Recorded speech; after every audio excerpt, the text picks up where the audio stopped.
नमस्कार, मी पिऊ आणि ही माझ्या नव्या वर्षाची नवी कहाणी.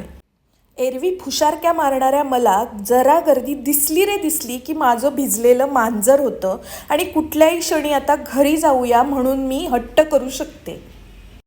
असे अनेक अनुभव असतानाही निव्वळ या मनुष्याच्या भरोशावर माझ्या नव्या वर्षाची सुरुवात मी वाराणसीला करायची ठरवली, जिथे गर्दीला पर्यायच नाही आहे. माणूस किती विचित्र प्राणी आहे ना. मनाची शांती मिळावी म्हणून किच्चाट गर्दी असलेल्या ठिकाणी जातो आणि गंमत म्हणजे तिथे त्याला ती मिळते. नेमकी काय जादू आहे इथे माहीत नाही, पण या हजारो लोकांमध्ये मला सुद्धा ती शांतता अनुभवता आली. मला मीच भेटले पुन्हा असं म्हणायला हरकत नाही. माणसांच्या गर्दीत वावरण्याचा आत्मविश्वास बऱ्याच दिवसांनी याच गर्दीत सापडला मला.